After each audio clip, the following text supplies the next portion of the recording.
সদৌ ছাত্ৰ সন্থা আহ্বান মৰ্মে আজি আমি দুলীয়াজান আঞ্চলিক ছাত্ৰ সন্থাৰ মাধ্যম বিৰোধী আজি আমি দ্বিতীয় দিনা কাৰ্যসূচী হাতত লৈছো আৰু এই প্ৰতিবাদী কাৰ্যসূচীৰ জৰিয়তে অসম চৰকাৰ এটাই কথা জনাই দিব বিচাৰিছো আপোনালোকে যি মাধ্যম বিৰোধী সিদ্ধান্ত লৈছে এই সিদ্ধান্ত আপোনালোকে প্ৰত্যাহাৰ কৰিব লাগিব এটা জাতি জীয়াই ৰখা স্বাৰ্থ এটা জাতি জীয়াই থাকিবলৈ হলে আচলতে ভাষা মাধ্যম জীয়াই থাকিব লাগিব ভাষা মাধ্যম জীয়াই থাকিলে এটা জাতি আচলতে শিৰ উচ্চ কৰি মেৰুদণ্ড পোন কৰি আচলতে জীয়াই থাকিব পাৰিব আৰু এনে প্ৰেক্ষাপটত চৰকাৰখনে মাধ্যমটো নিষেধ কৰা তেওঁলোকে ষড়যন্ত্ৰ ৰচিছে গতিকে এনে ধৰণৰ সিদ্ধান্তসমূহৰ পৰা তেওঁলোক বিৰত থাকিব লাগিব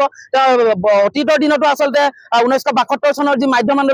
আন্দোলনত বহু কেইজন শ্বহীদ গৈছে মাধ্যমৰ আন্দোলনৰ লগত জড়িত হয় আৰু এই শ্বহীদসকলক আচলতে অৱমাননা কৰি তেওঁলোকে পুনৰবাৰ এই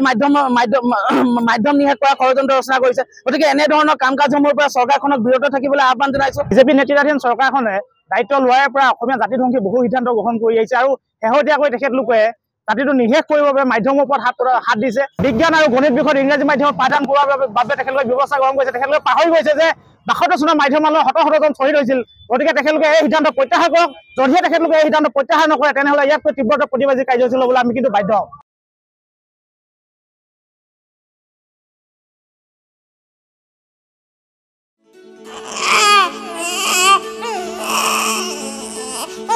অভিনন্দন আপোনাৰ এজনী ছোৱালী জন্ম হৈছে